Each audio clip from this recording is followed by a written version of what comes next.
Hey everyone, so today I want to talk about Where the Crawdads Sing by Delia Owens. And I'm not gonna lie, I was very happily surprised by this book. I have been putting off reading this book for the longest time for a very petty reason. I am from Louisiana and we call them crawfish, not crawdads. And so when I saw the title, I was like, maybe I will, maybe I won't. And I ended up reading it because the movie was coming out soon and I wanted to make sure that I could do a book versus movie review for you guys. So, yes, this was amazing. I'm going to go ahead and start off with the book review and then I'll do a movie review and then I will do the differences between the book and the movie. Just a heads up, these reviews may contain spoilers because I am getting into the differences between the two, the book and the movie, and I want to talk about a few things that I loved about the book that are very specific and will contain spoilers, so you have been warned. Alright, so Where the Crawdads Sing is about a girl named Kaya who has been alone for as long as she can remember. Her mother left her, her father left her, all of her siblings left her, and it's just really upsetting. She grows up by herself in the marsh and she learns to survive based off of the land and everything that she can get from the land. She loves collecting feathers. She loves collecting anything from nature that doesn't involve necessarily hurting something from nature. So when she collects feathers, she just picks them up off the ground. This book has dual timelines, so you're going from the beginning when they first tell you that Chase Andrews has been murdered, and then you skip to the beginning of Kaya's story when she was a little girl. So you get that split timeline and you're learning things very slowly, but it doesn't feel slow. It was amazing, and I usually don't enjoy dual timelines, but this was done really well. With the mystery aspect of the whole book, it kept me on edge the whole entire time, and I really didn't know what was going to happen. So all of Delia Owens' characters felt fully fleshed out. She developed each character with their own personality, their own background story, their own struggles, and it really showed in the novel. She did so amazing with writing this novel, keeping every thread tied together all throughout the end, and it was exhilarating as a reader just to see how well everything was put together. What did I love most about this novel? I absolutely adore the way that Delia Owens examined prejudices in small towns. I grew up in a small town. I live in a small town. I know how people talk. It is extremely hard to get out of the box that people put you in, or the box that people put you in because of your parents and who your parents were. Once somebody in a small town labels you, that's usually how you stay. And it's really upsetting because in small towns you really can find community and you can find people who are kind and they're caring and they're not all this huge bunch of people who just judge you.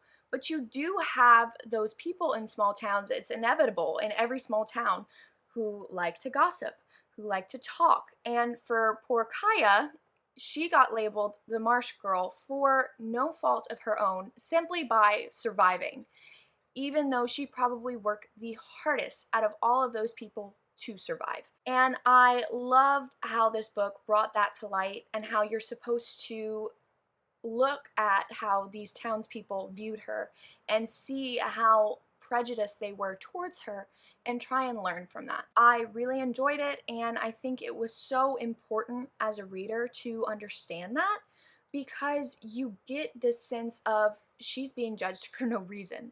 They hate her for no reason. It's not because she's a horrible person. It's not because she comes in and gets drunk. Maybe her father did, but she doesn't.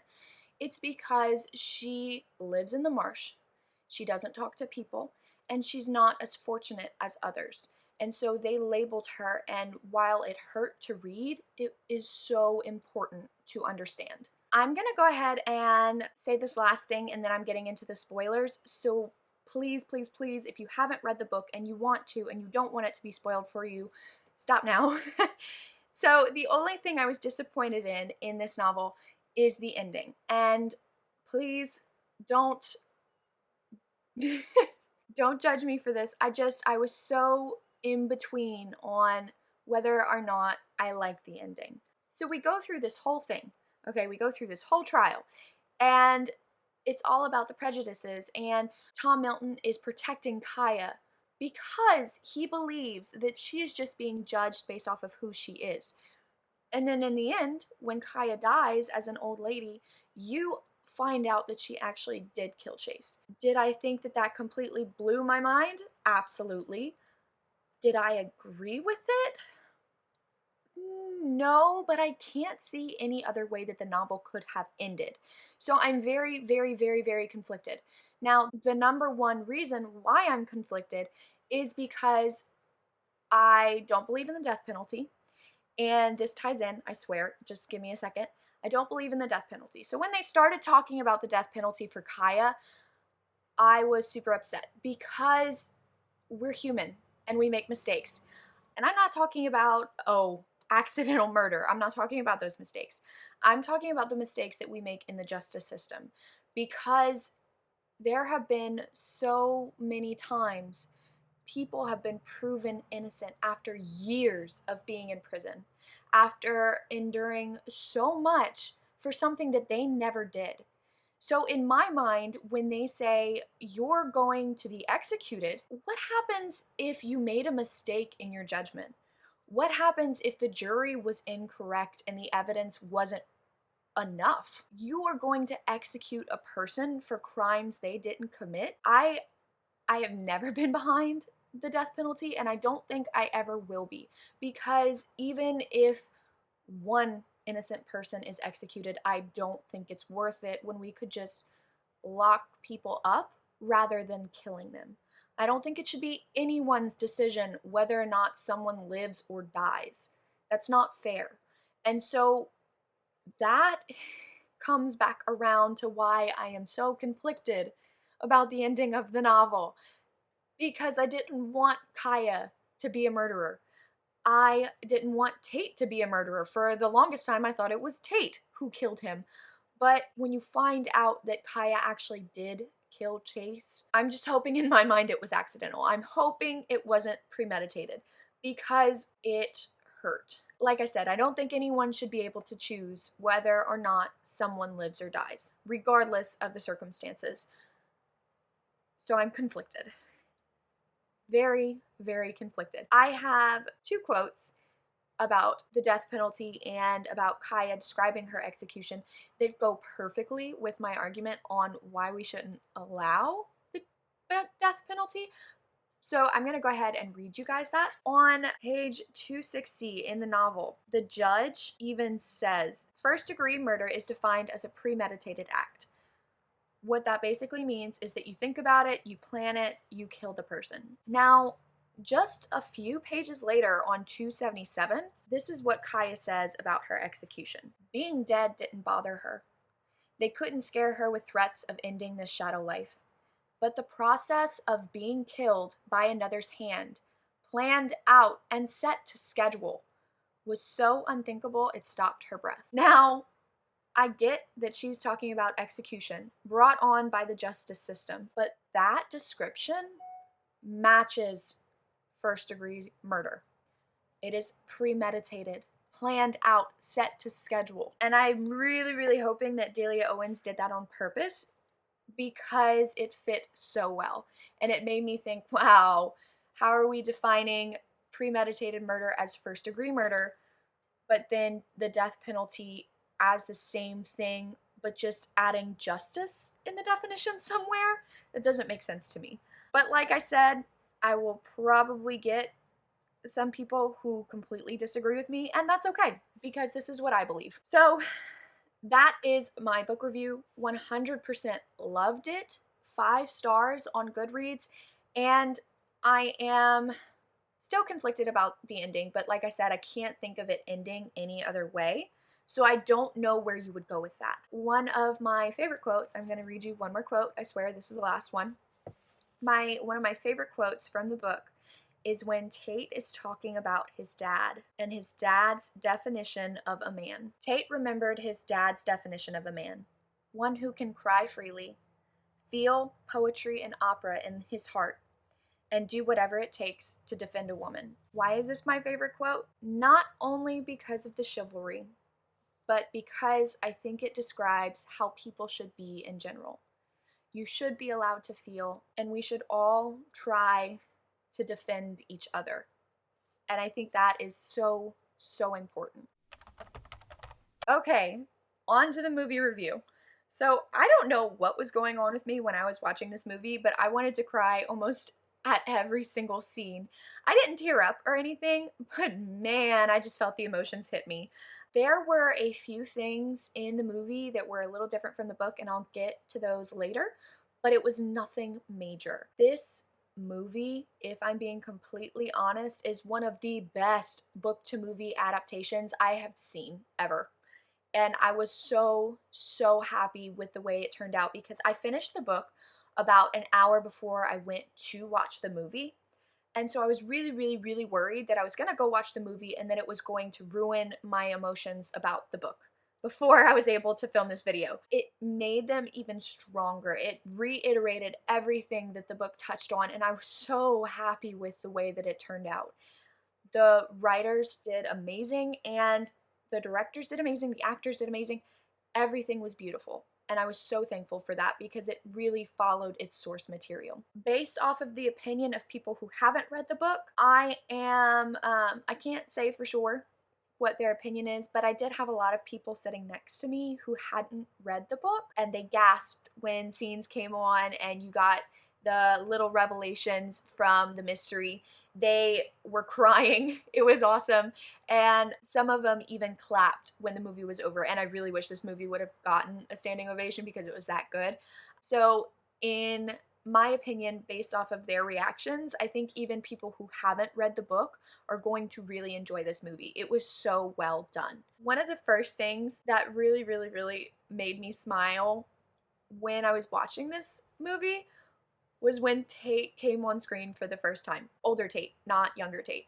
So older Tate, he came on screen and I was just like, whoa, this is the perfect actor for Tate. He literally was amazing and I swooned. I swear it was just, he was so adorable and he was so kind and he was such a gentleman that I was taken away. It was great. It made me so happy because he was just perfect and he was so kind. Even though he did mess up a little bit, he and Kaya are adorable together. It made the whole entire movie. And so as with the book, the writing is amazing. The characters are still thoughtfully portrayed and every thread was handled well. One of the scenes that I really, really enjoyed in this movie, it was kind of like a little tidbit from the book that you didn't get to see a lot of in the movie just because, you know, they have limited time. So what was amazing was the first scene that you see Tate and Scupper. Scupper is Tate's dad. So the first scene that you see them together, they're on Scupper's boat and Scupper is talking to Tate about Kaya and saying that he has to be careful because he doesn't want to ruin his future. Now, Scupper is doing the same thing that all of the other townspeople do. You don't see this as much in the movie, but you do see this in the book a lot. He does acknowledge his prejudices, and that's when he goes to the courtroom to support Kaya. So, but in this scene, when Scupper and Tate are on the boat, you have opera music playing in the background, and like I read from my favorite quote from the book when Scupper was describing who a man is supposed to be, I love that little tribute that you get of Scupper playing opera music in the background as he spoke to Tate. I thought it was just amazing and really well done. Now, when I first went in to watch this movie, I was a little scared because the ratings, some of the ratings like Rotten Tomatoes, or it may have been the popcorn one, I forget what it's called, maybe Flickster, one of those was 30%, and I was really nervous. I was like, please, please don't mess up this movie for me. But in my opinion, this movie is a 10 out of 10. It was amazing, and I highly recommend watching it, even if you don't plan on reading the book. Okay, So now we are on to the book versus the movie, all of the differences. I was very, very surprised that they were able to fit so much into a 2-hour movie without losing a lot of the beauty of the book. In the beginning of the movie, one of the major differences, they have that first scene with Chase where the two boys find him and he's dead in the marsh or the swamp, I forget. But they have that first scene, but the very next scene, they don't go straight into Kaya's backstory. The very next scene is Kaya getting arrested. And it made me super nervous. I was like, okay, this is happening way too fast because she doesn't get arrested until at least halfway to almost the end of the novel. I was worried that it wasn't going to play out well, and I was super nervous at the first part of the movie, but it turned out okay. They really they wove it in perfectly and it worked out. So that's one of the minor differences. They have that scene come really quick. And then to get to Kaya's backstory, she actually talks to Tom Milton, her lawyer. That does not happen in the book, and I'm a little conflicted about how I feel about that. But these are all minor differences. We're still under minor differences. And even though her speaking to Tom Milton feels really out of character, I get why they had to do it to keep the story moving. It wasn't such a big change that it changed the whole direction of the movie. It was okay. I was fine with it. Another minor change in the movie was that Jody doesn't have a scar straight across his face. While this is minor, I was kind of upset about that because when he does come back as an adult later on in the movie, it's harder to recognize him and you don't get that same emotional impact. So I was a little on the fence about that, but it was okay. It wasn't huge. It's just something that was personal to me and it didn't give the emotional impact that I was hoping it would because you didn't know it was Jody unless you read the book. So the next minor change in the movie was there was no truant officer going after Kaya to convince her to go to school. It was Mabel, which was okay. They do have to cut characters in movies that were in the book because sometimes it just gets to be too much. But it did seem out of place because I can't imagine Mabel convincing Kaya to go to school, if that makes sense. Okay, and then the next minor difference, some people might consider this major. I consider it minor. I think it worked out well and it made Kaya seem more self-sufficient than she already was, and it made her seem more successful for doing it by herself. So Tate gave her a list of publishers right before he left for college. And those publishers she would send her manuscript into, and then she got accepted by one of them. Like I said, I found this minor. Some people might find this major. It does seem a little out of place because Tate being in the biology world, having a PhD after college, after he finishes, it seems more likely that Kaya would have gotten published with his connections. But like I said, I don't think it's a huge deal, minor thing, and we'll move on to the next one. Next, minor thing, the defense questioned Chase Andrews' mom. They didn't do that in the book. It was no questions. They didn't even want to talk to her because they knew that she would be completely against anything dealing with Kaya. So the defense didn't even want to question her. But like I said, minor, very minor. I just wanted to make sure I got through all of the differences. Okay, so the next difference, completely dumb, really doesn't even make that huge of a difference, but it was just funny. So there is a scene when Tate and Chase fight, and the reason I say that this was funny because I literally laughed out loud when I watched it in the movie theater because Chase's face literally goes like to Tate, and I kind of just died a little inside because it was comical. And I know it was supposed to be an intense fight scene, but I laughed, and I think people were staring at me because I laughed at that scene, but I couldn't get past the head whip. I couldn't. Minor, but it was hilarious and I needed to mention it. The next minor change in the movie was that Chase trashed Kaya's house after she beat him up and he couldn't find her. So minor, yes. I really don't remember. I don't think this happened in the book. I could be wrong because this whole time I was reading the book, I was like, oh, he's gonna trash her house, he's gonna trash her house, and I don't think it ever happened. But it did happen in the movie. And then the last, I find this minor, and some people definitely will find this a major change, but they removed all of the poetry from the novel. And the poetry was huge, and I love poetry, which is why I was a little disappointed that it was taken out, but you really can't add so much to a movie to make it oversaturated, especially since it's only 2 hours. So with the poetry, the way that worked is Kaya ended up being Amanda Hamilton, a local poet who published her poems in the newspaper, in local magazines, and all of that stuff. While I was really upset that they took it out, I understood because it was the weakest thread in the novel. It wasn't like this huge revelation that blew your mind. It was more like, oh, okay, we more just needed her to be the poet so she could tell us that she killed Chase. Alright, so that's it for the minor differences in the movie. I literally have no major differences that I spotted.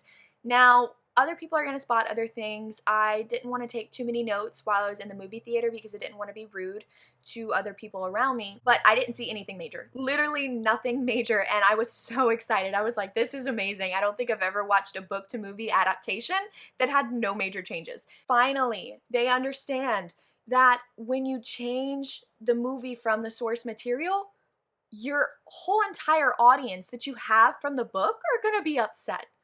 And the movie won't do as well. So they followed the source material. They understood that it was an amazing novel. So good for Where the Crawdads Sing. Alright, so that is my book versus movie review for Where the Crawdads Sing by Delia Owens. I was so happy with this book and so upset that I waited so long to read it. Like I said, I was being petty, but it was amazing. 10 out of 10 for the movie, 5 out of 5 for the book on Goodreads. Go read the book, go watch the movie. You will not be disappointed because it was great. Please let me know your thoughts in the comments. I want to know what you agree with, what you disagree with in my review, and my major/minor differences in the movie. And if you enjoyed this video, please go subscribe because I will be posting more content regularly. See y'all later.